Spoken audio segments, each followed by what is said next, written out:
Hello అండి.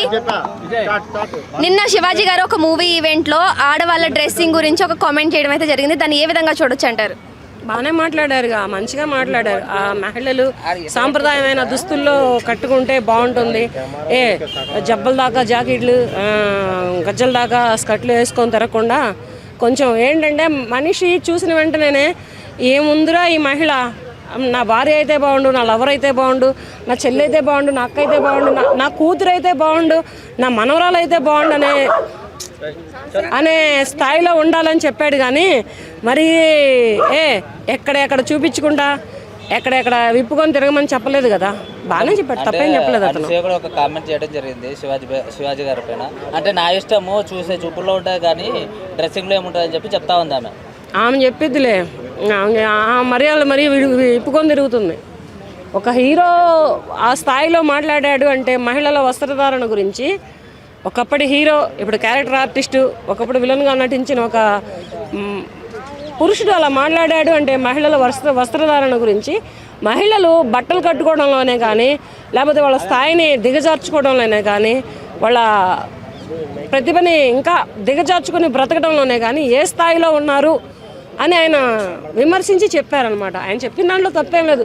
చక్కగా చీరలు కట్టుకోవచ్చు, లాంగ్ టాప్స్ వేసుకోవచ్చు, చక్కగా మంచి ఫ్రాక్స్ వేసుకోవచ్చు, లేకపోతే హాఫ్ శారీస్ కట్టుకోవచ్చు. ఇప్పుడు హాఫ్ శారీస్ మళ్ళీ ట్రెండ్ అవుతుంది. హాఫ్ శారీస్ వేసుకోవచ్చు, కట్టుకోవచ్చు. బట్టలు కట్టుకోకుండా ఎవరు మాట్లాడరు. కానీ ఇదేంటంటే ఆయన చెప్పింది బాగానే ఉంది. కానీ అంటే మహిళా సంఘాలు కూడా పెద్ద రాస్తారోకోలు చేస్తున్నారు. దానిపైన మీ ఒపీనియన్? ట్యాంక్ బండ్ ఎక్కడమ్మా అందరూ కలిపి రాస్తారోకోలు చేస్తే బాగుండదు. కానీ ట్యాంక్ బండ్ ఎక్కి విగ్రహానికి 10 మంది ఏమంటారు వాటిని, బిగినీళ్ళల్లో నిలబడండి సరిపోద్ది. ట్యాంక్ బండ్ దగ్గర విగ్రహానికి 10 మంది తిరిగితే ఇటువంటి రాస్తారోకోలు చేసే వాళ్ళందరూ, ఆయన మాట్లాడిన మాటలకి ఎదురు స్పందించే వాళ్ళందరూ బిగినీల మీద నుంచోండి సరిపోద్ది. ఇదే మహిళా సంఘాలు అమ్మాయిల పైన రేపులు జరిగినప్పుడు అంత స్పీడ్గా ఎందుకు స్పందించారంటారు? వాళ్ళు ఎక్కడ చేస్తారని భయం ఉండొచ్చుగా. పోలీసులా లేకపోతే రౌడీలా ఇంటికి పోయి బెదిరిస్తారుగా. బెదిరించడమా లేకపోతే మాట వినకపోతే లేపేసినటువంటి సందర్భాలు కూడా లేకపోలేదు.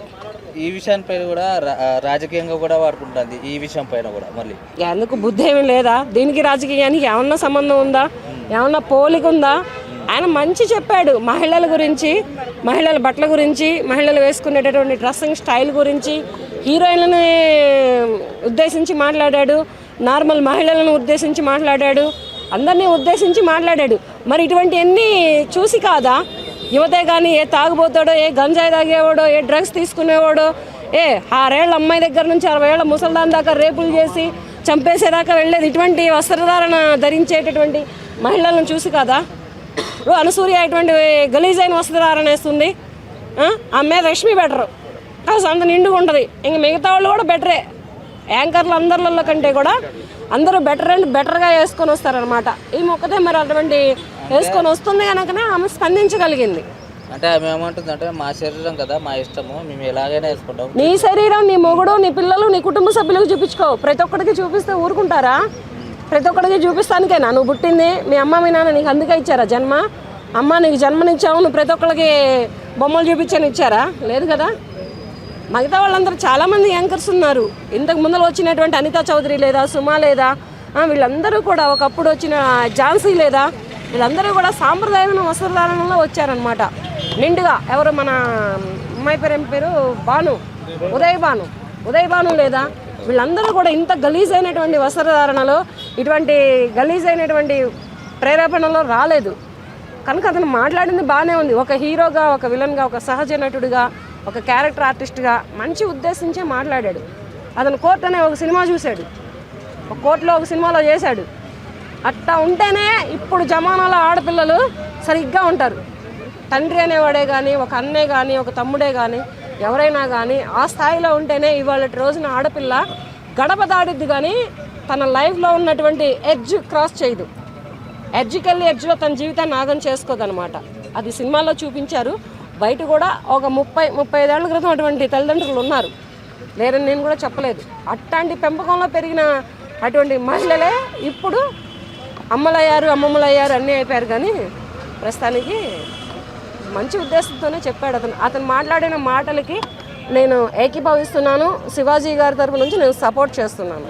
ఓకే, మరి ఆర్జీ గారు ట్వీట్ చేశారు కదా, ఆర్జీ గారికి గట్టిగా అని చెప్పి ట్వీట్ చేశారు. ఇష్టపడతారు, మరి అలాంటి స్పందించారు. ఆయన గురించి ఎందుకు నేను మాట్లాడుతాను, ఆయనకు మోడల్గానే కావాలి. ఆయన తీసుకెళ్ళినటువంటి హీరోయిన్లని, ఆయన సినిమాల్లో నటిస్తున్నటువంటి హీరోయిన్లని ఎలా అయినా చూసుకోమని చెప్పండి, ఎలా అయినా చేసుకోమని చెప్పండి.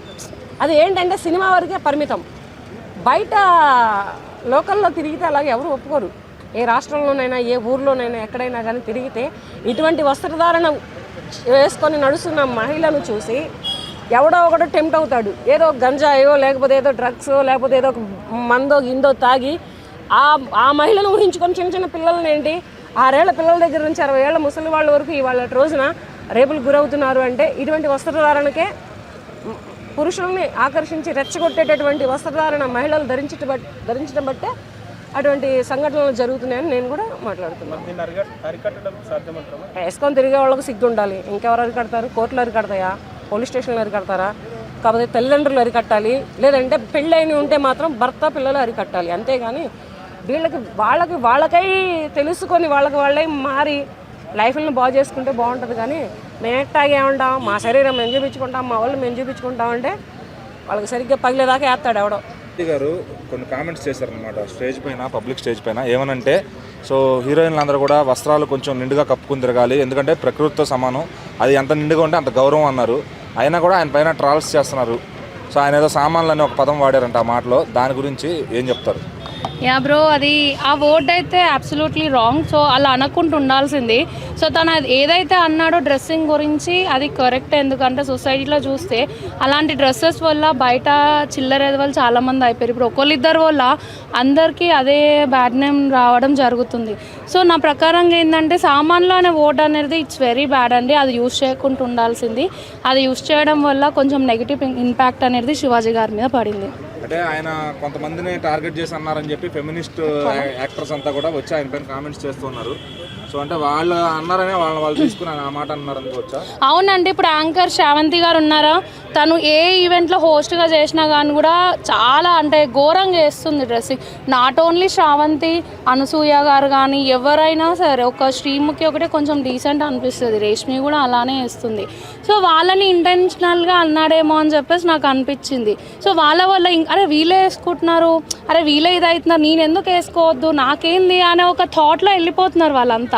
సో అది అనేది కొంచెం ఆలోచిస్తే బాగుంటుంది. అంటే చాలా మంది ఆయన ఇంకా మంగపతి క్యారెక్టర్లోనే ఉండిపోయాడు, అందుకే మాట్లాడుతున్నారని కూడా అంటున్నారు. లేదండి, బిగ్ బాస్ తర్వాత మంగపతి వచ్చింది. బిగ్ బాస్ బిఫోర్ అయితే తను ఫస్ట్ నుంచి అయినా తనలానే ఉన్నాడు శివాజీ గారు. సో లేడీస్ గురించి కొంచెం ఏదైతే కొన్ని వర్డ్స్ లూజ్ అవ్వాడో అవి అవ్వకుంటుంటే బాగుండు అనేసి అనిపించింది. అంటే అతను ఇచ్చిన మెసేజ్ సొసైటీకి ఇస్తే ఓకే, కానీ సినిమా ఇండస్ట్రీ వాళ్ళు, అతను కూడా సినిమా ఇండస్ట్రీలో ఉన్నాడు, సినిమా గురించి తెలిసి కూడా ఆయన అలా మాట్లాడడం కరెక్ట్ అని కొంతమంది సినిమా వాళ్ళు మాట్లాడుతున్నారు. యా, శివాజీ గారు ఎలా ఉంటే నాట్ ఓన్లీ ఇండస్ట్రీ బయట ఇండస్ట్రీ వాళ్ళు కూడా కొంచెం జాగ్రత్త ఉండాలి. ఇప్పుడు ఇండస్ట్రీ వాళ్ళని చూసి మొన్న లావణ్య త్రిపాఠి మన ఒక శారీ తీసుకుందని రెప్లికా ఒరిజినల్ అనేది రాలేదా మనకి ఇన్స్టాలో? అది చాలా ఫేమస్ అయింది శారీ. సో అంటే వాళ్ళు కట్టుకుంటున్నారు, వై వి వాంట్ అని చెప్పేసి కూడా వాళ్ళు అలా చేస్తున్నారు. బయట కూడా మనం అదే చేస్తున్నాం, ఇండస్ట్రీ వాళ్ళు ఏది చేస్తే మనం అదే చేస్తున్నాం కాబట్టి సో అట్లా వాళ్ళు కొంచెం కంట్రోల్ ఉంటే మేబీ మనం కూడా కంట్రోల్ ఉంటామేమో అని. మొత్తానికి బిగ్ బాస్ అయితే కంప్లీట్ అయిపోయింది. మన కళ్యాణ్ గారు విన్నర్ అయిపోయారు. చాలామంది ఏమంటున్నారంటే లాస్ట్ టైం పల్లవి ప్రశాంత్ విషయంలో ఎలాగైతే ఫీల్ అయ్యారో ఈసారి కూడా కళ్యాణ్ విషయంలో ఖచ్చితంగా జనాలు ఫీల్ అవుతారు. బాగా గేమ్ ఆడిన ఎమాన్యుల్ పాపం వీళ్ళని చాలా అన్యాయంగా తొక్కేశారు. అట్లీస్ట్ డిమాండ్ పవన్ డబ్బులన్నా కొంత తీసుకుని వచ్చాడు, ఎటు కాకుండా నలిగిపోయింది. ఎమాన్యుల్ ఒక్కడే ఎంటర్టైన్ చేశాడు, గేమ్స్ బాగా ఆడాడు, అన్ని విధాలుగా 100% ఇచ్చి కూడా పాపం నలిగిపోయి వచ్చాడు అని అంటున్నారు. దాని గురించి మీరేమంటారు? సో నేను చెప్పాల్సింది మొత్తం మీరే చెప్పేశారు. సో నేను చెప్పాల్సింది ఏంటంటే ఎమాన్యుల్ అన్న చాలా మంచిగా ఆడాడు, కాకపోతే కొన్ని విషయాల్లో చాలా తగ్గిపోయాడు. సో కొన్ని చోట్ల సెల్ఫీస్ గేమ్ ఆడడము, లేకుంటే సంజన గారి విషయంలో, ఆ గౌరవ విషయంలో కొంచెం తగ్గిపోయాడు. అలా తగ్గిపోయినప్పుడు చాలా డిస్టర్బ్ అయిపోయారు జనాలు కూడా. ఇన్ని రోజులుగా నామినేషన్లో రాకపోవడం ఒకటి, ఆ తర్వాత వచ్చిన తర్వాత ఇలా ఉండడం, అది ఇది అన్నీ మిక్స్ అయిపోయి ఎమాన్యుల్ 4th ప్లేస్కి పడిపోయాడు. అసలు నా తరపున నా పరంగా చూస్తే ఎమాన్యుల్ విన్ అవుతాడేమో అనుకున్నాను ఫస్ట్ 10 వీక్ వరకు. కానీ కళ్యాణ్ ఎక్కడో అట్లా లేచాడు, ఎమ్మెల్యే ఎక్కడో అలా డౌన్ అయిపోయాడు. అంటే జనాల ఓట్ల ప్రకారమే ఇమాన్యుయల్కి 4th ప్లేస్ వచ్చిందంటారా, లేదంటే బిగ్ బాస్ వాళ్ళే కావాలని అలా చేశారా? లేదండి, ఎమ్మెల్యేకి అయితే మేబీ 3rd ప్లేస్ వచ్చేది. కాకపోతే 3rd ప్లేస్లో ఇమాన్యుల్ ఉంటే క్యాష్ తీసుకోడు కదా. సో ఆ బాక్స్ ఉంది కదా ఇప్పుడు బ్రీఫ్ కేసు, అది తీసుకోడు కాబట్టి ఇమాన్యుల్ని 4th ప్లేస్లో పంపించేసి ఆ తర్వాత మనల్ని 3rd ప్లేస్కి తీసుకొచ్చారని చెప్పి. చేయడం కరెక్టే అంటారా? ఇక అలా చేయడం కరెక్టేనా అంటే ఇక అంటే ఏం చేస్తాము, డెమాన్ పోయి కూడా డబ్బులు అవసరము. అంటే ఇప్పుడు ఇమాన్యుయల్ పరిస్థితి ఏంటి? ఈ సీజన్ అంతా అసలు బాగా కష్టపడినారంటే ఫస్ట్ ఇమ్ము పేరే వినిపిస్తుంది. అలాంటిది ఆయన్ని ఓట్ల ప్రకారం కూడా కాకుండా 4th ప్లేస్లో పెట్టడం అనేది కరెక్ట్ కాదంటున్నారు. ఒకటి చెప్తాను వినండి, కష్టపడి ఒక తాపీ మేస్త్రి కష్టపడి ఒక బిల్డింగ్ కడతాడు, కానీ దానికి బిల్డర్ ఓన్లీ ప్లాన్ ఇస్తాడు, కానీ క్రెడిట్ మొత్తం బిల్డర్కి వెళ్తుంది. ఉంటారు కదా సివిల్ ఇంజనీర్, ఆ క్రెడిట్ మొత్తం సివిల్ ఇంజనీర్కి వెళ్తుంది. సో ఇది కూడా అంతే. ఈయన స్టార్టింగ్లో బిల్డింగ్ కట్టాడు, లాస్ట్లో వచ్చి స్టార్టింగ్లో ప్లాన్ వేసింది ఒకళ్ళైతే, ఈయన బిల్డింగ్ కట్టడానికి సరిపోయాడు. సో ఈయన కష్టం ఉంది, కానీ క్రెడిట్ మాత్రం వేరే వాళ్ళకి వెళ్ళింది అని చెప్పేసి చెప్తాను.